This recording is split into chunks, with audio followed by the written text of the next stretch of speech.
sun, fun, luxury. The cruise industry claims to offer the experience of a lifetime. It lulls you into thinking that there's no crime on board at all. But what murky secrets lurk deep within the business of cruising?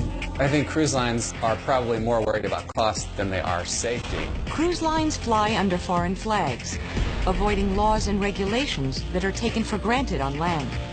There is no police chief. There is no fire chief. There's not really an adequate hospital. And when things go wrong, I think that somebody saw Amy, wanted Amy, and took Amy. We started lowering the lifeboats into the water, and almost one half of the ship was on fire. there is often no recourse for victims. The cruise industry as a whole does not like bad press. It's a scandal. It's not natural justice. Critics claim that cruise ships are sailing in troubled waters. The port at Miami, Florida, handles more cruise ships than anywhere else in the world. Each year, 12 million vacationers board cruise liners, setting sail for the Caribbean and beyond. But it's not just exotic ports of call that lure travelers. Most people board these luxury vessels expecting relaxation, good times, and safety. The cruise industry promotes their vacations as the experience of a lifetime. For most passengers, it is. But for some, it becomes an experience so traumatic, it will haunt them forever. Cruises are probably as safe, maybe safer than a small town in America, but they're not as safe as the companies would have you believe, and therefore you need to be aware. Things can go very wrong in these floating cities. When they do, results can be disastrous, and cruise lines have been accused of hindering rather than helping to resolve matters. There are reports of thefts, sexual assaults, and disappearances on cruise ships. There have been fires, accidents, and medical emergencies. Now, victims and their families are coming forward to speak. I, George, take thee, Jennifer, be my lawfully wedded wife. I want to know what happened to him that night. My name is Bree Smith. My brother George disappeared from the Brilliance of the Seas. He was on his honeymoon cruise. My name is Clete Hyman. I was a passenger on the Brilliance of the Seas. I was in the room next to the Smiths. On the morning of July 5th, just after 4 in the morning, my wife and I were awakened by yelling coming from the Smith cabin. I heard some men arguing out on the balcony. Later, I heard furniture being moved in the room and out on the balcony. And then it was totally quiet. And then heard what I would describe as a horrific thud. 26-year-old George Smith boarded Royal Caribbean's Brilliance of the Seas for a honeymoon cruise in the Mediterranean. He never returned. On July 5th, 2005, George vanished somewhere between Greece and Turkey. There was evidence that a crime may have taken place. Well, a teenager, I don't know, she was 14 years old, photographed blood on a canopy, and nobody knew that. Well, then the cruise line went in and cleaned all that up, cleaned up the evidence, but there was this photograph of blood, and so that the crime couldn't fade away. Just hours after George was reported missing, the Brilliance of the Seas simply sailed on, leaving the young man's family to forever wonder what became of him. We just want to know where he is, what happened to him. We want closure. George's disappearance is one incident in what cruise industry critics say has been a dark secret. Cruise lines are more concerned with image than passenger safety. You're coming down on one side. In March 1998, 23-year-old Amy Bradley had just earned her degree as a physical education teacher. It was a good time for a family vacation. It was what we had hoped to be the trip of our lifetime together. This was going to be a real special time. After Amy and Brad took their formal pictures, we went and changed. We all went upstairs to the ninth deck to a pool party. We were in the limbo contest, dancing and having a good time, and I ended up winning that contest, and I had a crown. And she's an outgoing person, and she befriended people easily. Iva and Ron Bradley retired early to the cabin the family was sharing. Later, Amy and Brad spent some time on the cabin's balcony talking, where Amy eventually fell asleep in a deck chair. What happened next remains a mystery. The last thing I said to her was, "I love you." And I went inside the balcony and went to sleep. I know my daughter. She would have never left that room without leaving a note if she was going to be gone any longer than 15 or 20 minutes.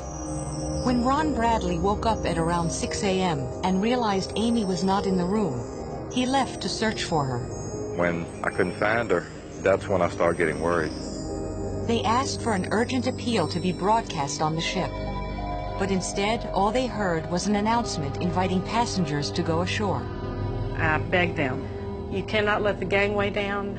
Don't let anybody leave the ship. Back the ship away from the dock. And they just looked at me and said, we can't do that. They pleaded with the captain to notify everyone on board that Amy was missing. He said to me, I cannot do that. It would disturb the other passengers' vacations. The Bradleys were hopeful when the Curacao police became involved. After hours with no news, the captain told them that a full search had been conducted, and there was no trace of Amy. He advised them to go ashore in the hope that she would be found on the island.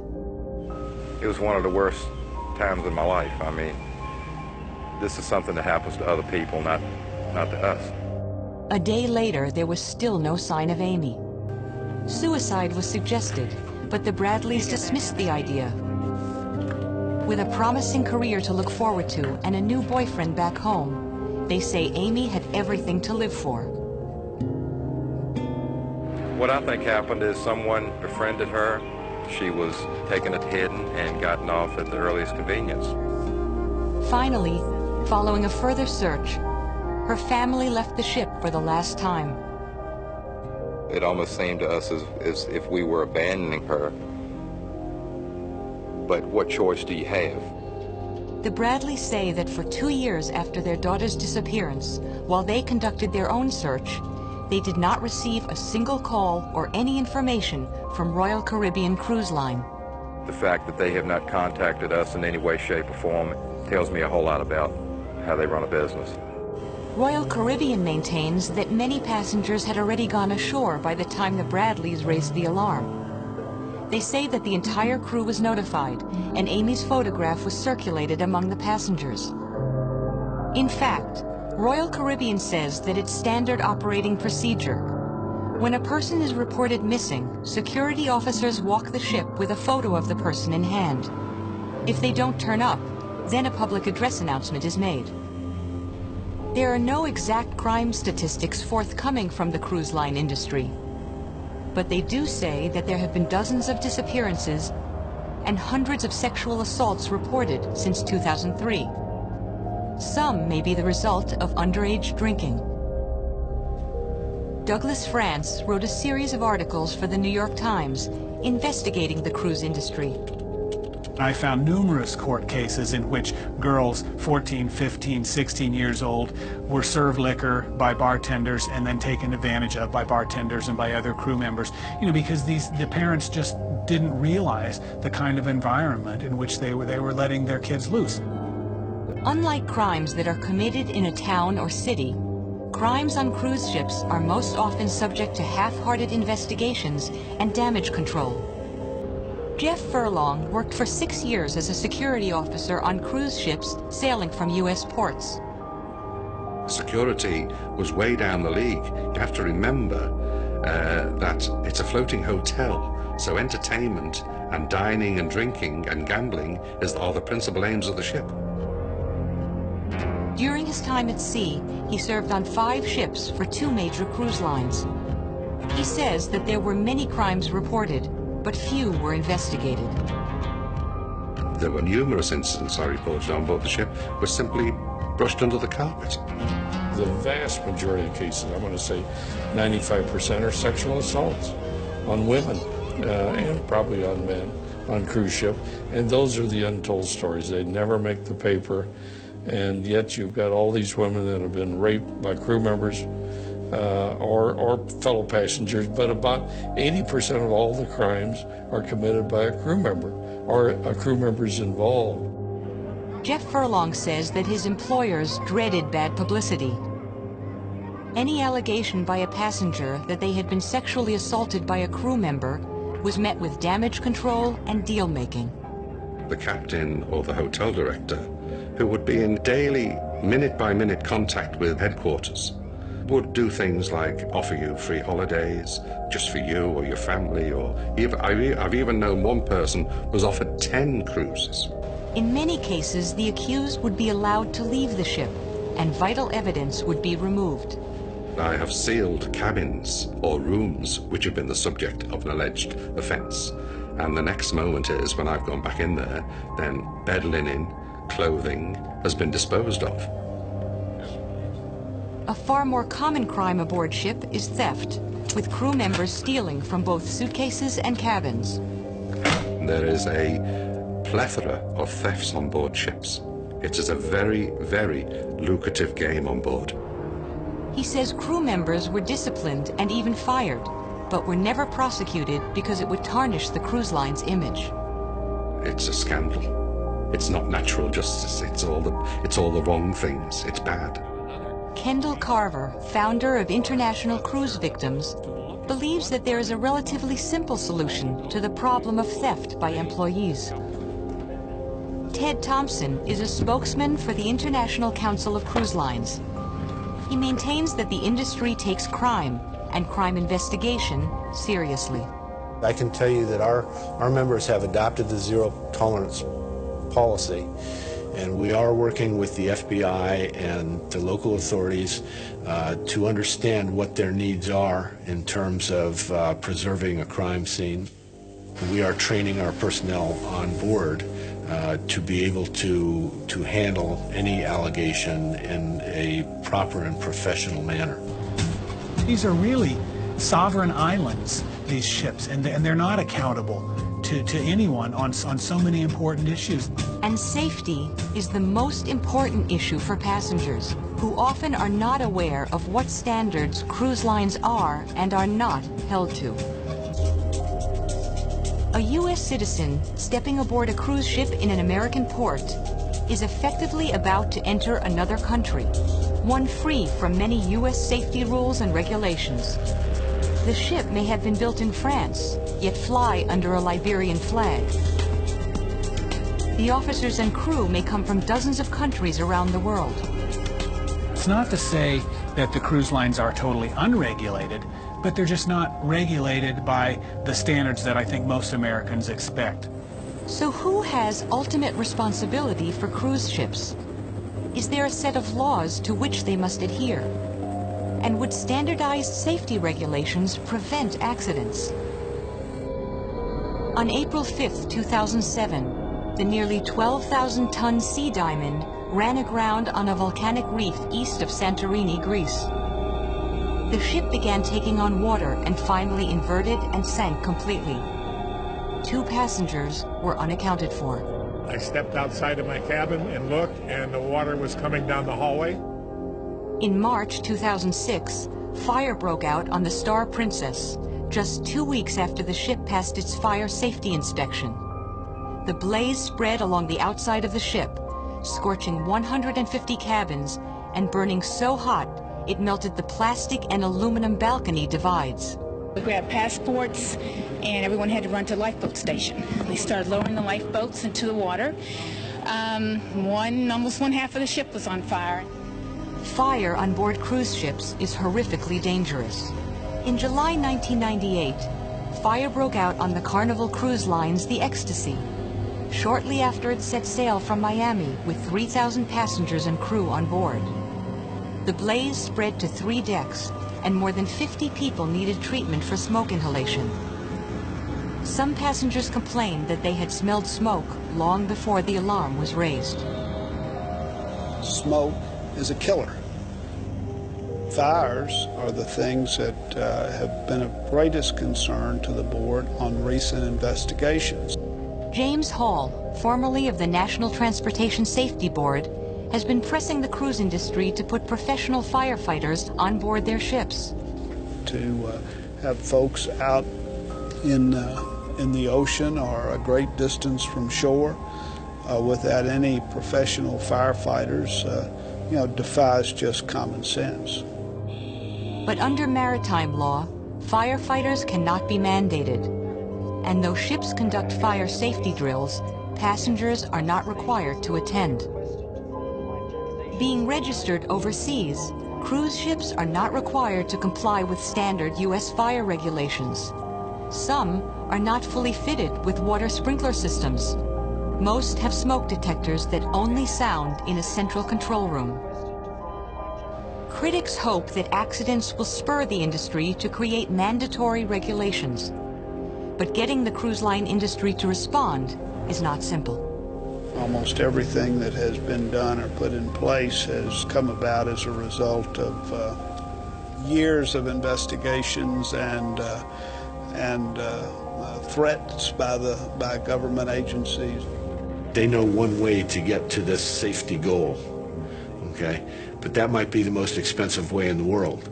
And there may be alternative ways of getting to that safety goal that are just as valid and maybe even more safe. Questions have also been raised over the competency of onboard staff to deal with emergencies. In fact, only a small percentage of the workforce on a cruise ship are trained sailors. The rest are hired to run the hotel and casino aspects of the business. In practice, it isn't always cost-effective to have these professionals, dedicated professionals, on board. You have to remember, on a cruise ship, there are people who have 2 or 3 different jobs. You have someone who by day might work in the library and by night might be a performer on one of the shows. All things considered, the ratio of disasters to dream vacations is low.